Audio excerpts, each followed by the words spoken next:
सर्वप्रथम या ठिकाणी मी अभिजित पाटलांचं मनापासून आभार व्यक्त करतो की त्यांनी आपल्या कुटुंबातला समजून आम्हाला सहकुटुंब इथे बोलवलं आणि पूजा करूनच पोथीपूजनाचा कार्यक्रम संपन्न झाला. ती संधी, तो योग या ठिकाणी आला, त्याबद्दल आपल्या सगळ्यांचे मनापासून आभार व्यक्त करतो. हे खरं आहे की विठ्ठल सहकारी साखर कारखाने महाराष्ट्रातलं कारखानदारीतलं वैभव आहे. आम्ही लहानपणापासून या कारखान्याच्या मोठेपणाबद्दल, या कारखान्याच्या वैभवाबद्दल त्या ठिकाणी ऐकलं होतं. मध्यंतरीचा काळ असा आला की कारखान्याला गरगन लागली आणि आपल्याला काही लोकांना कल्पना असेल की मी इकडे सभा घ्यायला पण काही गावागावात आलो होतो. काही गावाचे लोक असतील, एक निवडणूक झाली, त्याच्यामध्ये अभिजित पराभव झाला, पण मी फिरलेला विठ्ठलसाठी पहिला दिलीप पॅनल टाकलं होतं. मला काय माहित नव्हतं, भाऊ या कारखान्याला ताकद द्या, परंतु नशिबात असायला लागतं. मला वाटतं विठ्ठल कारखान्याचं नशीब आमच्या अभिजितच्या हातून हे त्या ठिकाणी होतं आणि म्हणून मग त्यांनी या ठिकाणी आपल्यासाठी, इथल्या सभासदांच्या रक्षणासाठी त्या ठिकाणी उडी घेतली.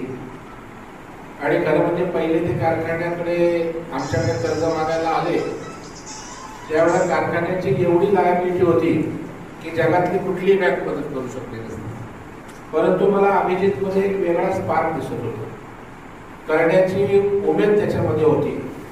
आणि म्हणून जर योग्य वेळी या ठिकाणी ताकद दिली गेली नाही तर कारखानाही त्या ठिकाणी अडचणीत राहील, इथल्या सभासदांवर कायमचं संकट त्या ठिकाणी राहील आणि एक उमदा नेता त्या ठिकाणी उदयाला येतोय, तोही त्या ठिकाणी मागे जाईल, नावभेद होईल. आणि मग असं करताना हा कारखाना या ठिकाणी उभा राहिला.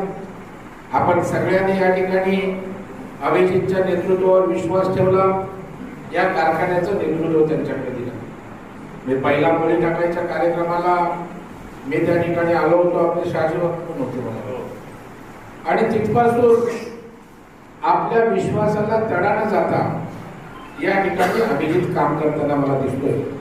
एक कारखाना करताना दुसरा कारखाना, असं करत करत आज या ठिकाणी कारखानदारीशी संबंध नसताना, साखर कारखानदाराच्या पोटी जन्माला आले असताना केवळ तुमच्याविषयी प्रामाणिक त्याच्या मनामध्ये संवेदना होती, म्हणून आज कारखाना या ठिकाणी प्रगतीकडे जाताना दिसतोय.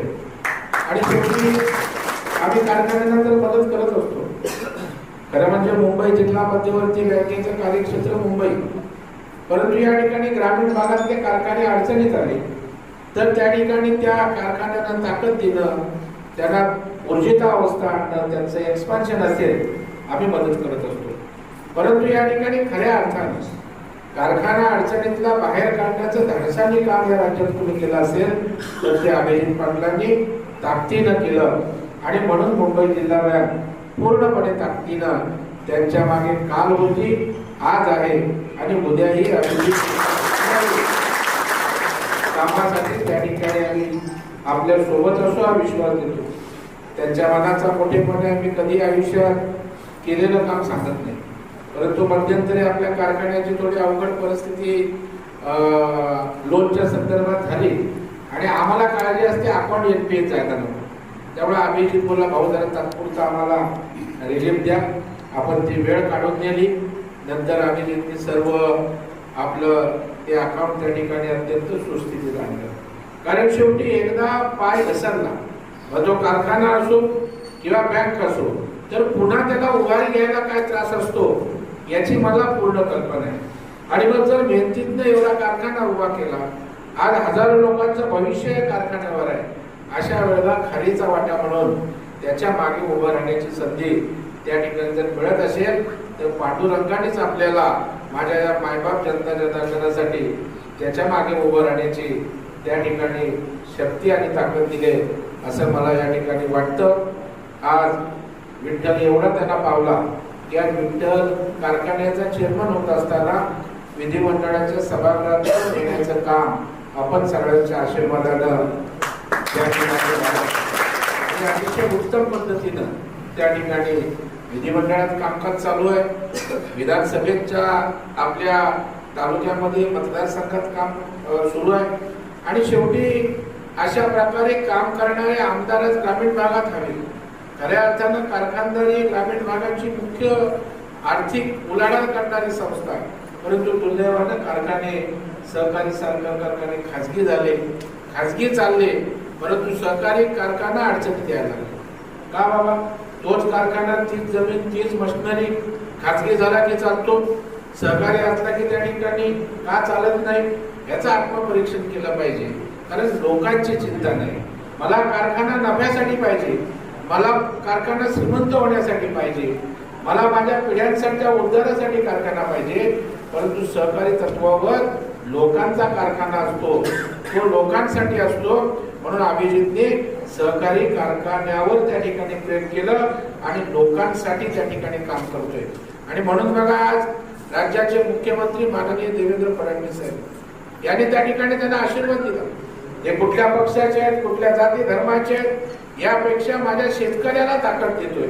माझ्या शेतकऱ्याचा ऊस उत्पादक शेतकरी आहे, त्याला जर कारखाना चालला नाही तर त्याच्यावर आर्थिक संकट येईल, त्याच्या घरचा संसार कसा चालावा त्याच्यावर उपस्मानाची पाळी येईल. आणि म्हणून जर एखादा तरुण ताकदीनं त्या ठिकाणी मैदानात उभा असेल तर त्याला ताकद दिली पाहिजे. या भावनेतनं मला वाटतं किती पैसे एनसीडीसीचे 267 कोटी रुपये माननीय मुख्यमंत्र्यांनी दिले आणि त्याच्यात आर्थिक सक्षम कारखाना झालाय. मला वाटतं अत्यंत चांगलं व्यवस्थापन आहे. आपल्या सगळ्यांचा आशीर्वाद त्यांच्या पाठीशी राहू, ते आणखी या ठिकाणी मोठे होऊ आणि इथल्या शेतकऱ्यांची चांगल्या पद्धतीनं त्यांच्या हातून सेवा व्हावी. आपण आणखी भोजन त्या ठिकाणी करताय, इथेनॉल आपण निर्मिती करताय, आता सीएनजीचा प्रस्ताव आहे. आपल्या एक्सपान्शन साठी सुद्धा आणखी काही पैसे लागले नक्की आपल्याला उपलब्ध होतील, विश्वासही या ठिकाणी देतो. कारण जो काम करतो, जो लोकांच्या भल्याची चिंता करतो, जो आपल्या राज्याच्या विकासासाठी हातभार लावणारा प्रकल्प आज हिमतीनं त्या ठिकाणी यशस्वी करत असेल तर आमच्यासारख्याचं कर्तव्य आहे त्यांच्या मागे ताकदीनं या ठिकाणी उभं राहिलं पाहिजे. आणि त्याच भावनेनं एका भावाच्या नात्यानं जेव्हा अभिजित त्या ठिकाणी सांगतो त्यावेळेला मी त्याच्या सोबत असतो. भविष्यातील त्या ठिकाणी त्यांनी जे प्रकल्प चांगले इथल्या जनहितासाठी, इथल्या शेतकऱ्यांच्या भल्यासाठी घेतील, आम्ही सारे, मी असेल, आदरणीय मुख्यमंत्री मोदी असतील, त्यांच्या मागे ताकदीनं या ठिकाणी असू, हा विश्वास या ठिकाणी देतो. खरं म्हणजे मुख्यमंत्रीच या ठिकाणी येणार होतात, अभिजितची तशा प्रकारची अपेक्षा होती, परंतु त्यांचा प्रतिनिधी म्हणून का होईना यायची संधी मला या ठिकाणी मिळाली. आणि मला तेवढा कॉन्फिडन्स आहे, विश्वास आहे, अभिजितलाही माहित आहे. मी बोललो की माननीय मुख्यमंत्र्यांचा वरद असता आणखी भक्कम त्या ठिकाणी आपला जो काही सीएनजीचा कार्य हे आहे प्लॅन्टचं ओपनिंग, त्यावेळेला निश्चितपणे आम्ही 100% आपण माननीय मुख्यमंत्र्यांना गळ घालू आणि या इथल्या शेतकऱ्यांना मार्गदर्शन करण्यासाठी, शेतकऱ्यांचं दर्शन घेण्यासाठी नक्कीच माननीय मुख्यमंत्री या ठिकाणी येतील, हा विश्वास या ठिकाणी देतो. खरं म्हणजे एक पांडुरंगाची पवित्र भूमी आहे. विठ्ठलाच्या नावानं कारखाना हा होता आणि विठ्ठल साखर कारखाना बंद पडणं किंवा तो चालू नाही ही खऱ्या अर्थानं भक्तांसाठी या महाराष्ट्राची सुद्धा नामुष्की होती. त्याच्यामुळे तो कारखाना पूर्ववत करण्याचं पुण्याचं काम सुद्धा पांडुरंगाचा भक्त म्हणून आपण या ठिकाणी केलेलं आहात. आपण यशस्वी होत जाणार. आपल्या नावातच अभिजित आहे, त्याच्यामुळे आपली जीत ही आता उत्तरोत्तर पराभव येणार नाही हाही मी आत्मविश्वास या निमित्तानं व्यक्त करतो. आपलं 20 लाखाचं टार्गेट आहे. मला वाटतं राज्यात सगळ्यात मोठं टार्गेट आहे का? राज्यात सगळ्यात मोठं म्हणजे 15-16 पर्यंत जातात, परंतु 20 लाखाचं गाळप घेणं एक मोठा धाडशी अशा प्रकारचा टप्पा आणि टार्गेट त्यांनी या ठिकाणी ठेवलं. निश्चित ते या ठिकाणी यशस्वी होईल. आज पोथीपूजन झालेलं आहे आणि पोथीपूजन होत असताना पोत्याचं रक्षण करणारे आमचे सौभाग्यवती पण आहेत.